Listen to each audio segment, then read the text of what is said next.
Only the universe knows. How did you guys end up working with Bring Me the Horizon? I can't take myself seriously. Be nice to everybody. If your project does not have budget for dancers, you don't get dancers. Woo. Hi everyone, welcome back to my just like that. You're never gonna take me seriously. Welcome back. I can't take myself seriously, let alone trying to take you seriously. Welcome back to my YouTube channel. If you're returning, what's up? If you're new here, welcome. This channel, I focus on my two passions, which are wellness and all things dance. I am currently on tour and I'm doing a on tour with Aggie series. And in this video today, we have got Emily Golding Ellis with us. She's on tour with me. We are the dancers for Bring Me the Horizon UK Arena Tour. And so we just thought to do a Q&A as we do our makeup. We're currently in Birmingham. And we got, how long do we have? Basically, yeah, 2 hours. 2 hours until show. So we normally do our makeup, and I just thought, why don't we do a Q&A? I asked some questions on my Instagram, and I'm gonna read them as we do our makeup. I don't know about the multitasking vibes. Emily cannot multitask. She's the queen of multitasking. I could edit a video while doing this Q&A and be on stage at the same time. Like, already I was like, can I just do just a bit of this so that I can at least do something? So let's just get into it. Before we start, Emily, could you please introduce yourself? Tell us who you are. Tell us where people can find you. Yes. Why you're here. Yeah, so I'm Emily Golding Ellis. I am best surname in the world. Like, what are you doing? It's cute, isn't it? Yeah. I'm a choreographer and dancer on the tour with Ags, and someone that loves food a lot. And sleep. And she sleep. Sleep like a man. Yes. Yeah. Sleep. Food and sleep. The first question is, how do we know each other, Emily? I would say through Jam. I think, which was basically a collective in Bristol that did like underground kind of street dance vibes, and we were two of only a few females in that, weren't we? Yeah. It was mostly guys, and then we met through that. But it's weird because like all of you went to Swindon and I didn't. No. Swindon dance. All of you went there, so I don't really know how. How did you get into Jam? Through Cameron. Yeah, because I thought in my head I know you through Cameron. Oh, so I had a boyfriend who was called Cameron, and he was in Jam, so that's kind of how I linked, because it was like his friends. Yeah. Was like 17, I feel. Yeah, ages ago. That's yeah, like 10 years ago. That's like 10 years ago, yeah. Basically. So yeah, and then skipping forward though, in terms of how we properly reconnected after Jam, I feel like it was when you were on the ship. And you rang me and we spoke and we'd have these long voice notes and stuff, and you'd be like, I want to get into commercial dance. Really? That I feel was the reconnection. Oh, yeah, like the separate to Jam. Yeah. Yeah. Oh, yeah, actually, because you did do, I stayed at yours and we used to watch Prison Break when you were in uni. Yeah, why did you stay there though? Because I came up for auditions, because I graduated after. Okay. And I came up for auditions, and then you were telling me about commercial. Yeah, okay, that makes sense. So that when I then got my ship, that would make sense why I then messaged you to be like, I don't want to do that. Part. I didn't actually know that, so that's good. Yeah. That's how we know each other, through dance. Through Prison Break. So that is how we know each other, which leads me to my next question. How did you start dancing? Do you want to answer that? Or when did you start dancing? When? I think I started dancing as a hobby when I was 13. Right. I was raised in Kenya until I was 8, so did you dance there? No, dance was not a thing. However, my mom did tell me a story about when she realized that I could be a dancer. We were 5 in like a kids party. And apparently the music was on and I was like going on the beat and kids were just dancing, like jumping around. And then the music got cut off and I stopped and the kids carried on jumping. And then the music came back on and I started going to the beat. Oh my God. And she said that her and my uncle looked at each other and they were like, did you see that? Like, that was a bit weird, right? And then that was it. That's it. So when I came to England, I did a little dance competition, as in literally my mom's friend's birthday party. Right. And they did it and I won £30 at 9 years old. Come on, balling from day. Balling. Wow. So then I did it as a hobby for hype dance. Okay. And I was like, Shout yeah, out it's just a Natasha. hobby. Did Swindon dance like for 5 years in the middle of school. Like I was like, yeah, this is just a hobby. What you on about? Yeah. Got to college and I was like, actually, I kind of want to do this properly. Oh my god. Yeah. So then I had to Wait, so you didn't clock that until college. so what, 17? No. 17. Yeah. I was ready to go and do business. I was ready to go and do Oh wow. because my sister was a lawyer and my mom is Kenyan. So typically it's like, well, what option do you have? Yeah, like stability. Exactly. So with my mom, what I did was literally just show her I have the grades and be like, it's not a cop out. Right. And literally she came to my show and Which show, Millennium? no, Swindon, because I was still in college. Oh, okay. And she's been my biggest fan since. So it was, I love that. I didn't think I knew until college, and then I just went ham, and then I've now been dancing. Yes. Yeah, you have to almost like convince with proof, right? Yeah, instead of, because I did understand that she came to this country for us to have a better life. So me saying I want to be a dancer, I get it. I had to understand her point and not just think like, oh, she doesn't want me to be happy. No, get the grades. And now, Mom, I made it, Mom. Yeah, that's mad. But yeah, how did you get into it? As if. Well, yeah, I guess jam. I'd always make up dances with. So my sister, this is showing our age, so LimeWire used to be like Apple Music. Oh my god! Yeah. And we'd have that playing in our study, which was like when we were, so it was kind of small.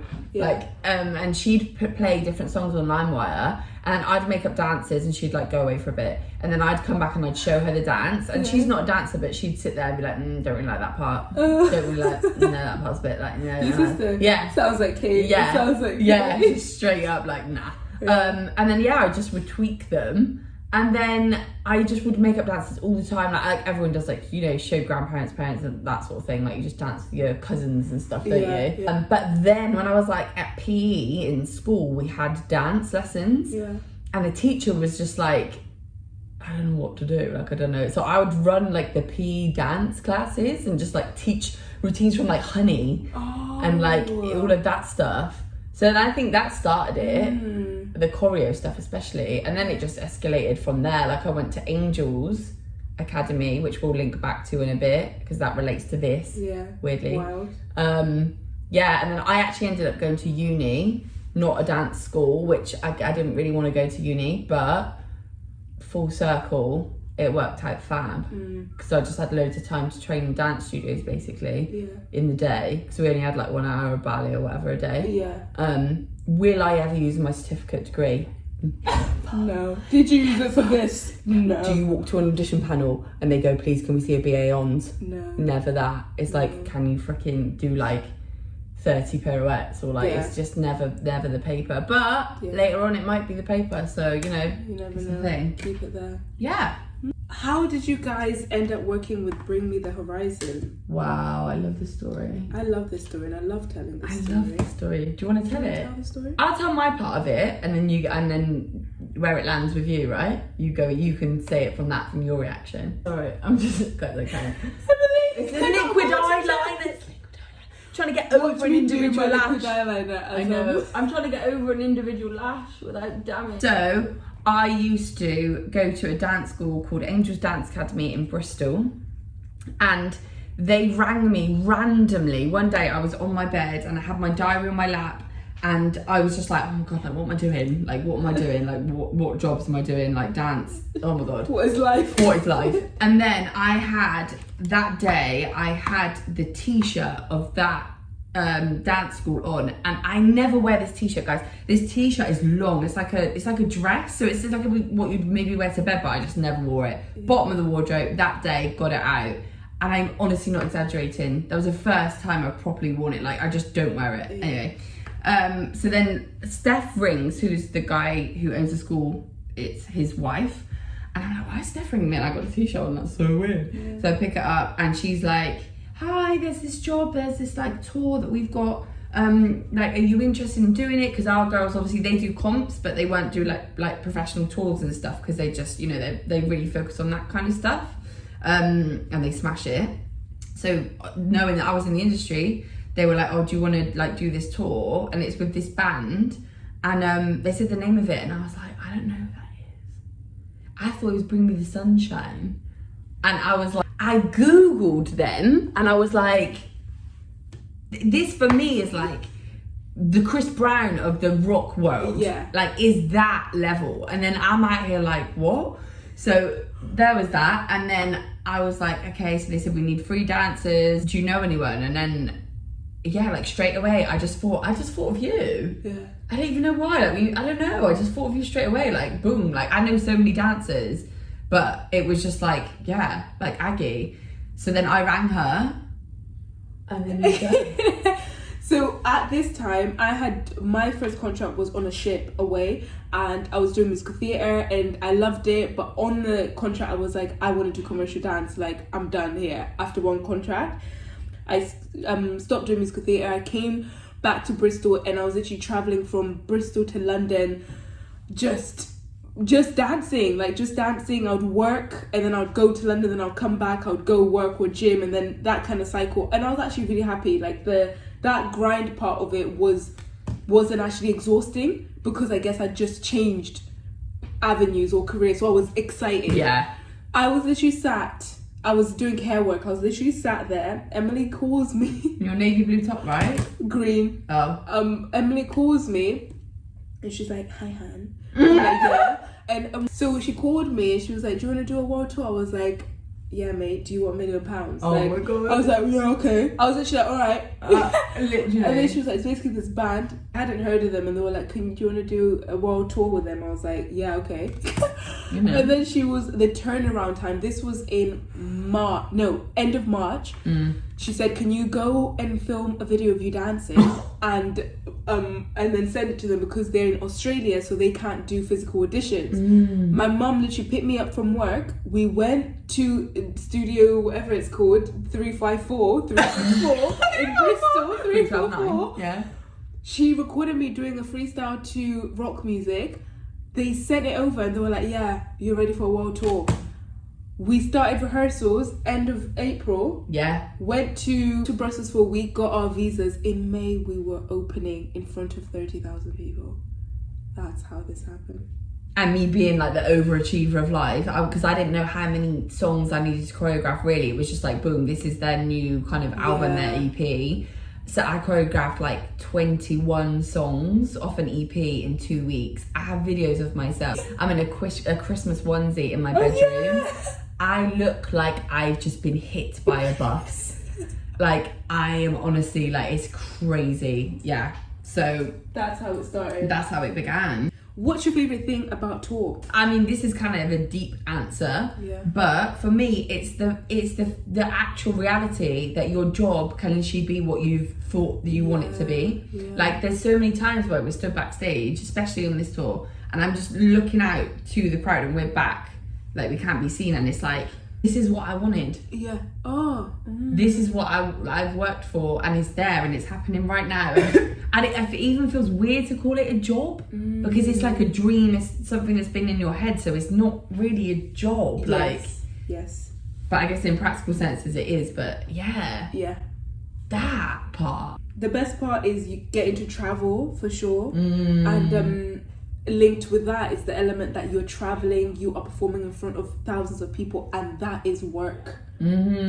Ouch.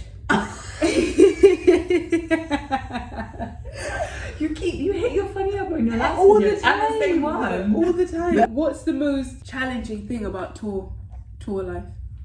So on the first one we did, it was really long. It was like, because like Ags was saying, we went to loads of different countries, so that one was like tiredness, fatigue, like your body hurting, and also that was like our first tour with them, so it was just like poof. Yeah. This one, there isn't really, like, because it's short and sweet, and we kind of know what we're doing. It's nothing major, apart from it is very like just before you begin, there's loads and loads of changes, so like you can't get comfortable in anything, because it's like, oh, you can't enter from that place, or you change your entrance, or it's just think on your feet, and that can be uncomfortable. I kind of enjoy that. It keeps you on your toes. Yeah, but well under pressure. Yeah. What about you? To be honest, this one, like Em said, has not been challenging. Maybe it's because we've been wanting to be on tour for so long. It just feels like excitement. But for me, before was, I would say physically, if you are really tired, or I had a trapped nerve in my neck last time, you don't really have a choice. The job that you do is physically demanding, so whether you've got a trapped nerve or not, I mean, obviously if you were really injured you don't have to do the show, but for me the challenge is the fact that it's your body. Like, we don't have swings, do we? We don't have swings. Even now I'm sick. I got a cold from this last run, and I'm gonna go on the show obviously, but it's like the job is your body. It's not just mental. So I'll say that's the most challenging thing, but the other things definitely overweigh it. What challenges do you face as dancers in general? How long do you have?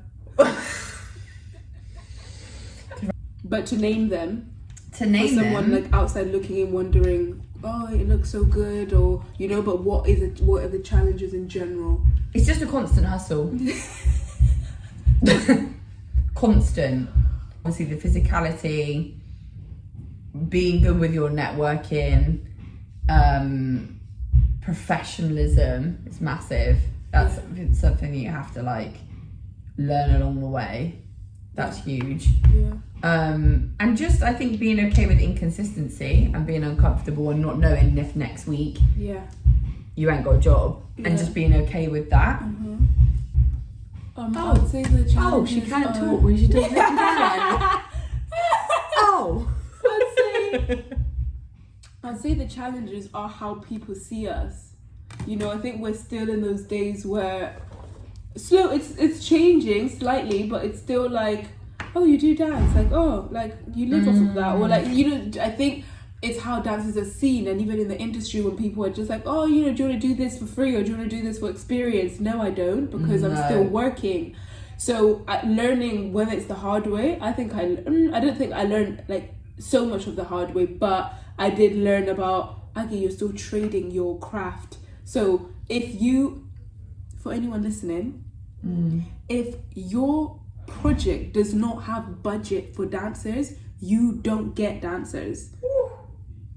If your budget for rent is 500, why are you looking for 1,000? Right. So I think the challenges I see for dancers is just not being taken as seriously. We are artists in our own right, and like we're athletes, even that, you know. So when the world really sees us for what we are, when the world credits us for the without dance, there is so much that doesn't exist. Or performers in general. At the pandemic, everyone still wanted to watch performers, you know? And then when things opened up, we were the last things that were open. Oh, so muggy, yeah. Like so football true. was open before a stadium was, but everyone can't live without music. It's just interesting. So I think as the generations go on, we will be taken as seriously. But I hope so. Yeah, luckily in this tour, I feel like we're treated right. You know, we are given everything that we need. Royalty. That is great. But in general, people are like dancers. What's your favourite memory about tour? Luden's music video. Oh. Because we had, how long? 2 minutes. 2 minutes to make up this whole, like, they'd written a dance breakdown into the song for us. Yeah. So the vocals completely go, Ollie's not in it. It is a dance breakdown for the dancers at 16/8, something like that. Yeah. To choreograph. I've never experienced that level of dehydration, stress. I had a headache, like it was crazy. We was in this small room, LA, creating it in LA, putting it together, and then Ollie would come in and he'd like tweak parts and be like, oh, I want you to do this on this part, and we'd have to like figure it out. And then shot that music video. The adrenaline. Unbelievable. Yeah. I was so proud of us for that. What do you think I'm gonna say? Your favourite part? Yeah. Glastonbury. Yeah. Glastonbury was and still is the highlight of, I would say, my career. On that tour we had done 7 days, 5 flights and 4 shows. Yeah, that was a lot. We ended in Glastonbury, so there was already, we were literally doing our makeup on the way from Heathrow to Glastonbury. We got to England at 11 and we're on at 3. But when we did it, I think it's because it was the most present show. I was so present. I was like, oh my god, we're at Glastonbury. Yeah. And then we all came off stage and burst into tears. It felt like exhaustion. It felt like we were so proud of ourselves. It felt like a pinnacle of our career. It just felt like everything into that one cry, and we all felt the same cry. Fully. So it felt like a moment for everyone as well. It wasn't just like Glastonbury because of me. It felt like us, like an us moment. Glastonbury was unbelievable. That was insane. Biggest thing you've learned about tour?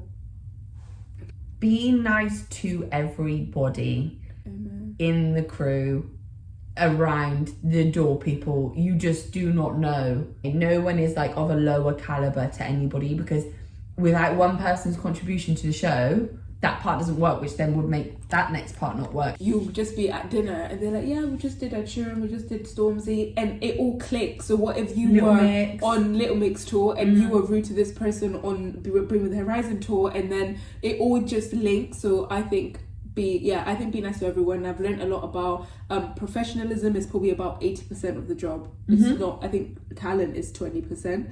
So it's like how you conduct yourself, how you we're rightly saying interact with other people. That's the job. Don't get it twisted. Yeah, we can dance, but a lot of people can dance but cannot conduct themselves. Right. So tour has like solidified that, and almost made me really confident in how I conduct myself. Like I'm not wary of how I am around people. No, because I know I've seen that clearly I have a brain, or I have that line of professionalism slash fun slash life.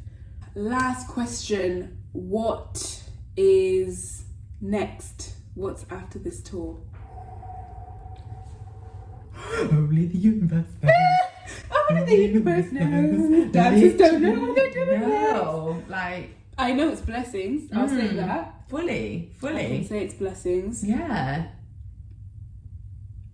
There you go. Blessings. That's it. But I have not finished my makeup. I don't know how I thought this would be that seamless as it was. Hard. Yeah, it's kind of hard. So thank you so much guys for watching this video. Make sure to subscribe. I will be doing a few more of these on tour with.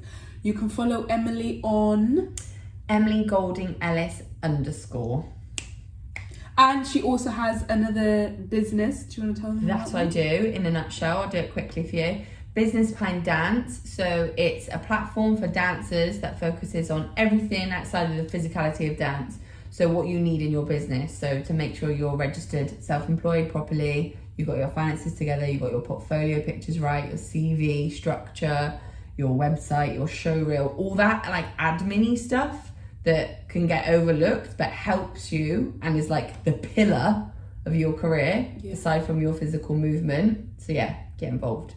Ta-da! Do you know what? We just thought, why are we going to end the video when we hadn't even finished our makeup? Yeah. And you can see this. You could kick someone's head without this is our outfit, our first change. So I hope you guys enjoyed our video. We just wanted to say goodbye when we're looking cute or whatever. Yeah, how do you feel? I'm excited. I'm ready. I'm feeling we just put on some banging music. We're like in the zone. 8 minute abs. Well, I did like 8 minute abs. Yeah. She did 8 minute abs. And a smart lunge. Yeah. I did 1 lunge. Just like ready, show ready. Thank you guys for watching this video. Don't forget to like, comment, share, subscribe, and we will be seeing you very, very soon. So goodbye. Bye.